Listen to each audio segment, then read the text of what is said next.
मैं आपको बहुत ज्यादा नहीं, सिर्फ LRP फॉर्मूला ही आपको वापस से बता के जाऊंगा कि भैया लर्न करो, रिवीजन करो और प्रैक्टिस करो, तीनों चीजों का बैलेंस बनाओ।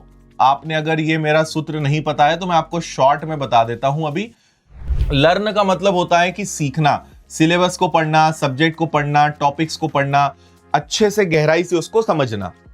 समझने के बाद अगला नियम आता है रिवीजन। आपने अगर पढ़ लिया और रिवीजन नहीं करा तो वो पढ़ा हुआ कुछ एक समय के बाद साफ हो जाएगा। और रिवीजन करने के बाद इंपॉर्टेंट होता है कि उसको और मजबूत करें, और मजबूत करने के लिए होता है आपका प्रैक्टिस।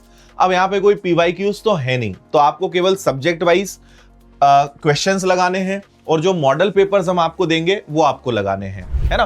तो पहले सब्जेक्ट को अच्छे से पढ़ो, सिलेबस कंप्लीट करो, नोट्स बनाओ, उसके शॉर्ट नोट्स बनाओ, हाइलाइट्स करो, सारी चीजें करो, रिवीजन जरूर करो। और रिवीजन का मैं आपको कहता हूं कि जब भी कोई टॉपिक पढ़ो उसको एक बार रिवाइज करो, और एक नियम अपनी जिंदगी में बना लो जब तक सिलेक्शन ना हो जाए, वीकली रिवीजन।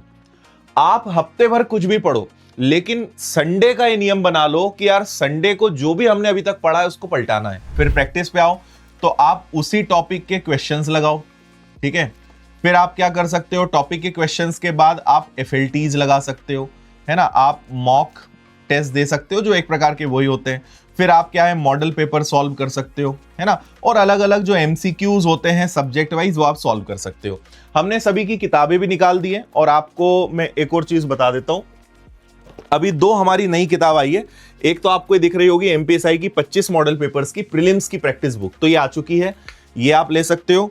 और ऐसे ही आपके लिए नागरिक शास्त्र की किताब भी आ गई है, जो प्रीलिम्स में एक नया सब्जेक्ट ऐड हुआ था। तो बहुत अच्छे और शानदार कंटेंट के साथ MPSI की नागरिक शास्त्र की किताब भी आ गई है, तो आप ये किताब ले सकते हो। अगर आपको इसकी तैयारी करनी है तो रक्षक बैच 2.0 1199 में आपको इतने शिक्षकों की फौज मिलेगी जो आपको हर एक विषय शानदार तरीके से पढ़ाएंगे।